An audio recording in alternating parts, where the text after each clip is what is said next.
नमस्कार दोस्तों, स्वागत है आप सभी का आपके अपने YouTube channel Shyam class study में। लगातार मैं आपको आरपीएफ कांस्टेबल भर्ती परीक्षा 2024 के लिए पीवाई की प्रश्नों की सीरीज चला रहा हूँ। पीवाई के प्रश्नों की सीरीज में आज का अपना ये सेट नंबर 39 हो जाता है और आज का जो पेपर है वो पेपर आपका हो जाएगा 18 फरवरी 2019 के ये द्वितीय पाली का ये पेपर होने वाला है। तो आज के इस वीडियो को आपको शुरू से लेकर के एंड तक फुल वॉच करते रहना है। वीडियो पसंद आए तो वीडियो को आप एक बार लाइक और चैनल को सब्सक्राइब करना बिल्कुल ना भूलें। और 50 प्रश्नों में से पीवाईक्यू में से कितने प्रश्न आप सही कर पाते हो कमेंट बॉक्स में आपको अपनी राय देना न भूलें। तो चलिएगा फिर शुरू करते हैं।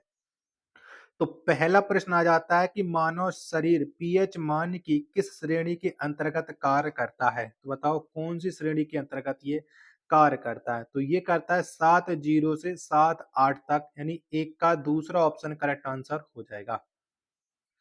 नेक्स्ट प्रश्न आ जाता है प्रश्न संख्या 2 है कि भारत संघ का वह सबसे दक्षिणी बिंदु क्या है जहां सुनामी आई। तो बताओ कहां पर सुनामी आई है। प्रश्न संख्या 2 का राइट आंसर क्या हो जाएगा। तो सुनामी आई थी इंदिरा पॉइंट में। 2 का चौथा ऑप्शन करेक्ट आंसर हो जाएगा। अगला प्रश्न आ जाता है प्रश्न संख्या 3 है कि अलीगढ़ में मोहम्मडन एंग्लो ओरिएंटल कॉलेज की स्थापना किसने की थी। तो बताओ किसके द्वारा ये अलीगढ़ में स्थापना हुई थी। 3 का राइट आंसर। तो ये स्थापना की थी सैयद अहमद खान ने। 3 का तीसरा ऑप्शन देने वालों का करेक्ट आंसर हो जाएगा। चौथा प्रश्न आ जाता है कढ़ाई की कला समलिमी मूलतः किस राज्य की है। बताओ ये समलिमी कौन से राज्य की है। तो ये है मणिपुर की। 4 का चौथा ऑप्शन देने वालों का करेक्ट आंसर हो जाएगा। पांचवा प्रश्न आ जाता है कि वर्ष 1925 में केंद्रीय विधानसभा के अध्यक्ष कौन बने। तो बताओ कौन बने थे। तो 1925 में केंद्रीय विधानसभा के जो अध्यक्ष बने थे वो बने थे विट्ठल भाई पटेल। 5 का दूसरा ऑप्शन देने वालों का करेक्ट आंसर हो जाएगा। नेक्स्ट प्रश्न आ जाता है प्रश्न संख्या 6 कि जल का अपवर्तनांक सूचकांक क्या है। तो बताओ कितना है जल का अपवर्तनांक सूचकांक।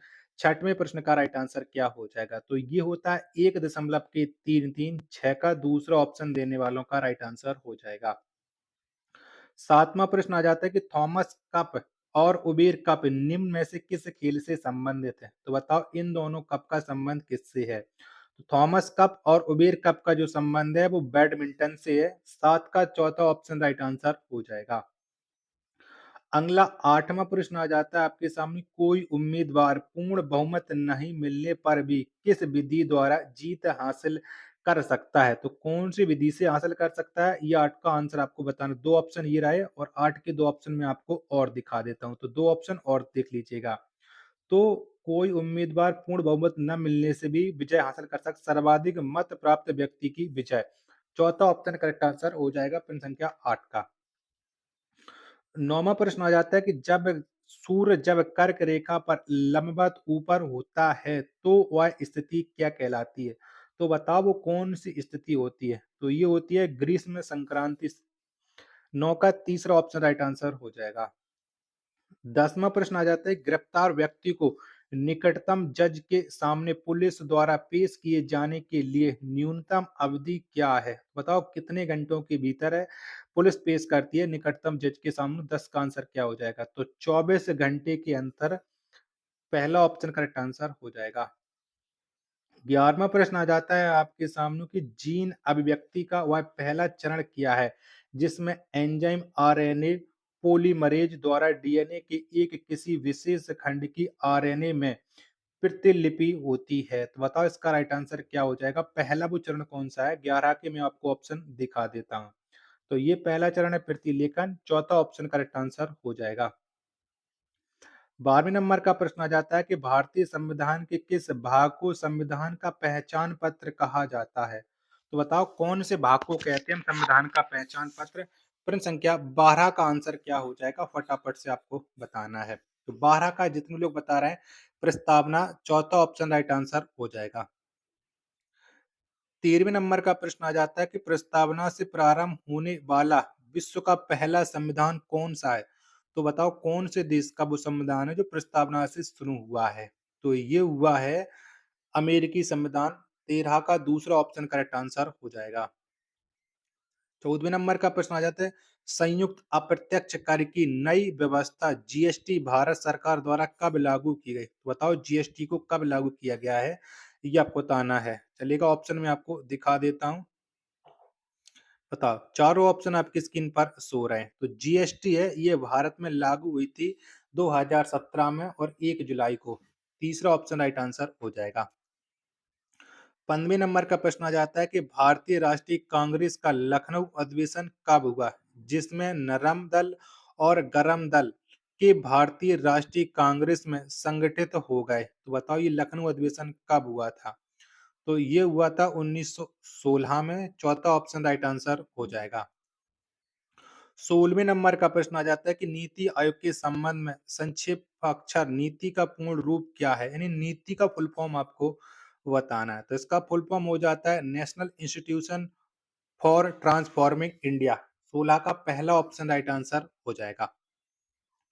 चलिएगा 17वें नंबर का प्रश्न आ जाता है कि भारत के 14वें वित्त आयोग का अध्यक्ष निम्न में से कौन था? बताओ कौन से थे? तो 14वें वित्त आयोग के जो अध्यक्ष थे वो थे वाई बी रेड्डी। तीसरा ऑप्शन राइट आंसर हो जाएगा।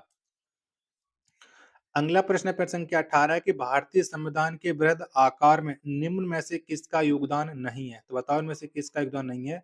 18 का आंसर आपको बताना है। चारों ऑप्शन आपकी स्क्रीन पर शो हो रहे हैं। तो स्वास्थ्य कारक का नहीं है। चौथा ऑप्शन करेक्ट आंसर हो जाएगा। 19वां नंबर का प्रश्न आ जाता है, परिनालिका के भीतर चुंबकीय क्षेत्र क्या होगा? बताओ क्या होगा? तो परिनालिका के भीतर जो चुंबकीय क्षेत्र होगा वो एक समान होगा। 19 का तीसरा ऑप्शन करेक्ट आंसर हो जाएगा।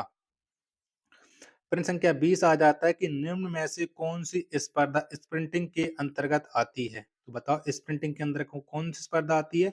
तो 100 मीटर की दौड़ आती है। 20 का पहला ऑप्शन राइट आंसर हो जाएगा। चलिएगा प्रश्न संख्या 21 आ जाती है कि पंपास घास भूमि कहाँ पाई जाती है? बताओ कौन से देश में पाई जाती है? तो पंपास घास भूमि ये पाई जाती है अर्जेंटीना में। 21 का पहला ऑप्शन राइट आंसर हो जाएगा। प्रश्न संख्या 22 आ जाता है, प्रकाश संश्लेषण की क्रिया द्वारा अपना भोजन बनाने वाले सभी हरे पौधों और जीवाणुओं को किस वर्ग के अंतर्गत रखा जाता है? तो बताओ इन्हें कौन से वर्ग के अंतर्गत रखा जाता है? 22 का आंसर क्या हो जाएगा? तो इन्हें उत्पादक के अंतर्गत रखा जाता है। पहला ऑप्शन करेक्ट आंसर हो जाएगा। प्रश्न संख्या 23 आ जाता है कि हस्तशिल्प के ब्लू पोट्री के स्वरूप का उखब मूलतः कहाँ हुआ? बताओ ये कहाँ पर हुआ है ब्लू पोट्री का?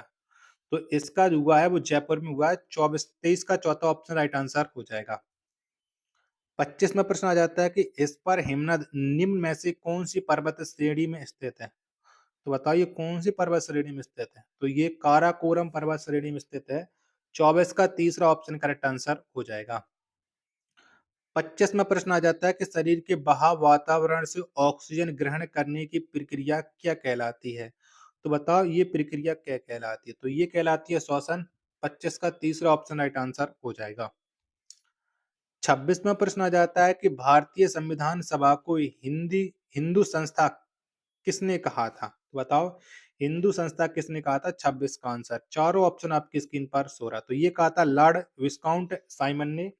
चौथा ऑप्शन राइट आंसर हो जाएगा। 27वां प्रश्न आ जाता है, आजादी की लड़ाई के समय भारत माता का चित्र बनाने के लिए किसे जाना जाता है? बताओ किसको जाना जाता है? तो भारत माता का चित्र बनाने के लिए अवंद्रनाथ टैगोर को जाना जाता है। दूसरा ऑप्शन राइट आंसर हो जाएगा। 28वें नंबर का प्रश्न आ जाता है कि भारत में कुल कितने निर्वाचन क्षेत्र हैं? बताओ कितने हैं? तो भारत में जो निर्वाचन क्षेत्रों की संख्या है ये 543।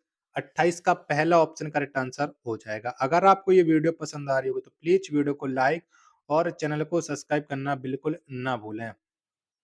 29वां प्रश्न है कि भिलाई स्टील संयंत्र निम्न में से किस भारतीय राज्य में स्थित है? तो बताओ ये कौन से भारतीय राज्य में स्थित है?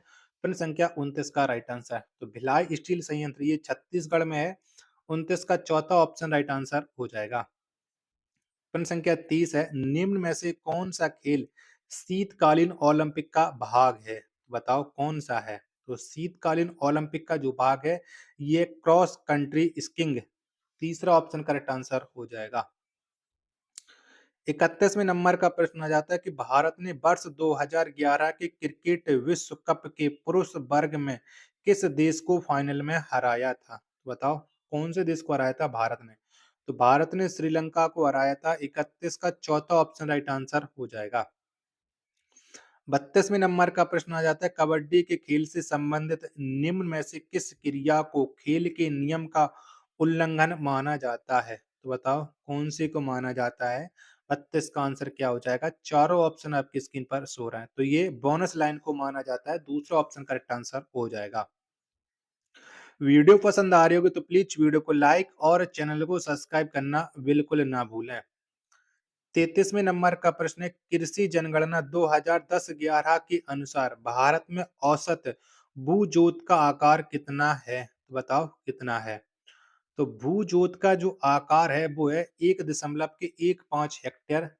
तीसरा ऑप्शन करेक्ट आंसर हो जाएगा। नेक्स्ट प्रश्न आ जाता है प्रश्न संख्या 34 है भारतीय संविधान की कौन सी विशेषता संयुक्त राज्य अमेरिका के संविधान से ली गई है? तो बताओ कौन सी विशेषता ली गई है? प्रश्न संख्या 34 का आंसर क्या हो जाएगा? चारों ऑप्शन आपकी स्क्रीन पर हैं, वो शो हो रहे हैं। तो 34 का जितने भी लोग दे रहा है न्यायिक समीक्षा की शक्ति ली गई है। चौथा ऑप्शन करेक्ट आंसर हो जाएगा। 35वां प्रश्न आ जाता है आपके सामने कि सभी पंचायती चुनावों के आयोजन और अधीक्षण की जिम्मेदारी किसकी होती है? तो बताओ ये जिम्मेदारी किसकी है? तो ये होती है राज्य निर्वाचन आयोग की। 35 का दूसरा ऑप्शन करेक्ट आंसर हो जाएगा। 36वां प्रश्न आ जाता है कि सारगासो सागर कहाँ स्थित है? तो बताओ ये सारगासो सागर कहाँ पर पड़ता है?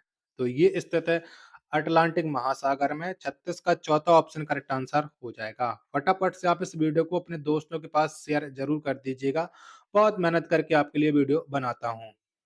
चलेगा। नेक्स्ट 37वां प्रश्न है कि जेट धाराएं पृथ्वी के वायुमंडल की किस परत में पाई जाती हैं? तो जो जेट धाराएं हैं ये क्षोभ मंडल में पाई जाती हैं। 37 का चौथा ऑप्शन करेक्ट आंसर हो जाएगा। 38वें नंबर का प्रश्न आ जाता है कि द्वितीयक सरकारी प्रतिभूतियों का भारतीय रिजर्व बैंक द्वारा नीलामी के माध्यम से बिक्री या खरीद क्या कहलाती है? तो बताओ ये क्या कहलाती है? 38 का आंसर आपको देना है। चलिएगा। 38 के चारों ऑप्शन आपकी स्क्रीन पर हैं, वो शो रहे हैं। तो ये जितने लोग कर रहे हैं खुला बाजार परिचालन, पहला ऑप्शन करेक्ट आंसर हो जाएगा। प्रश्न संख्या 39 आ जाता है किसी अर्थव्यवस्था का दीर्घावधिक वित्तीय बाजार किस नाम से जाना जाता है? तो ये जो वित्तीय बाजार है इसे पूंजी बाजार के नाम से जाना जाता है। दूसरा ऑप्शन करेक्ट आंसर हो जाएगा। 40वां प्रश्न है कि निम्न में से किस महाद्वीप का भू क्षेत्रफल विश्व में सर्वाधिक है? तो बताओ कौन से महाद्वीप का है? 40 का आंसर क्या हो जाएगा? तो ये है एशिया का। पहला ऑप्शन करेक्ट आंसर हो जाएगा। 41वां प्रश्न आ जाता है कानून द्वारा स्थापित प्रक्रिया के अनुसार होने की स्थिति को छोड़कर कोई भी व्यक्ति जीवन एवं व्यक्तिगत स्वतंत्र नहीं होगा, यह स्थापित कानून है और संविधान के किस अनुच्छेद में उद्ग्रहित है? तो बताइए संविधान के कौन से अनुच्छेद में? 41 का आंसर बताना है। चारों ऑप्शन आपकी स्क्रीन पर शो रहा है। तो ये अनुच्छेद 21 में पहला ऑप्शन करेक्ट आंसर हो जाएगा। 42वां प्रश्न आ जाता है कि वर्ष 1853 में डलहौजी ने कहाँ के कपास उत्पादक प्रदेशों पर अधिकार कर लिया था? तो बताओ कहाँ पर कर लिया था डलहौजी ने? तो डलहौजी ने बेरार में कर लिया था, जो कपास उत्पादक था। 42 का दूसरा ऑप्शन करेक्ट आंसर हो जाएगा। 43वां प्रश्न है बांग्लादेश पाकिस्तान से अलग कब हुआ? तो बताओ कब हुआ था? तो बांग्लादेश पाकिस्तान से 1971 में अलग हुआ था। दूसरा ऑप्शन करेक्ट आंसर हो जाएगा। 44वां प्रश्न आ जाता है कि आत्मीय सभा की शुरुआत किसने की? बताओ किसने की थी? तो आत्मीय सभा की शुरुआत राजा राममोहन राय ने की। 44 का पहला ऑप्शन करेक्ट आंसर हो जाएगा। चलिएगा। अगला प्रश्न आ जाता है प्रश्न संख्या 45 है कि प्रसिद्ध सात पहाड़ी मंदिर किस राज्य में स्थित है? बताओ कहाँ पर है? तो जो सात पहाड़ी मंदिर है ये आंध्र प्रदेश में है। 45 का चौथा ऑप्शन राइट आंसर हो जाएगा। 46वां प्रश्न है कैल्शियम कार्बोनेट का दूसरा रूप क्या है? तो बताओ कौन सा है? 46 का आंसर क्या हो जाएगा? तो कैल्शियम कार्बोनेट का जो दूसरा रूप है वो है चूना पत्थर, चौक, संगमरमर, उपयुक्त सभी। चौथा ऑप्शन करेक्ट आंसर हो जाएगा 46 का। 47वां प्रश्न है कि निम्न में से किस देश की सीमा भारत से नहीं मिलती है? तो बताओ कौन से देश की नहीं मिलती है? तो ईरान की नहीं मिलती है। 47 का तीसरा ऑप्शन राइट आंसर हो जाएगा। 48वां प्रश्न है कि दर्पण सूत्र क्या है? बताओ दर्पण का सूत्र कौन-सा होता है? 2 ऑप्शन ये रहे और 2 ऑप्शन ये रहे। तो दर्पण का जो सूत्र होता है, ये होता है U बटे V प्लस के 1 बराबर 1 बटे F, यानी जो U है इस पर पहुँच जाएगा, तो इसलिए ये भी मान सकते हैं तीसरा ऑप्शन 48 का राइट आंसर हो जाएगा। 49वां प्रश्न है, निकेल धातु के शोधन के लिए निम्न में से किस पद्धति का उपयोग किया जाता है? तो बताओ कौन सी पद्धति का उपयोग करते हैं? तो इसके लिए मोड विधि का उपयोग किया जाता है। 49 का चौथा ऑप्शन करेक्ट आंसर हो जाएगा। 50वां और अंतिम प्रश्न है आज के से जीके जीएस का कि बास्केटबॉल कोर्ट का आकार क्या होता है? बताओ कौन सा होता है? तो बास्केटबॉल कोर्ट का जो आकार है वो आयताकार होता है। 50 का तीसरा ऑप्शन करेक्ट आंसर हो जाएगा। आशा करता हूँ कि आपको ये वीडियो ज़रूर पसंद आई होगी। तो वीडियो को आप एक बार लाइक और चैनल को सब्सक्राइब करना बिल्कुल ना भूलें। मिलते हैं एक और नेक्स्ट वीडियो के साथ, तब तक के लिए धन्यवाद।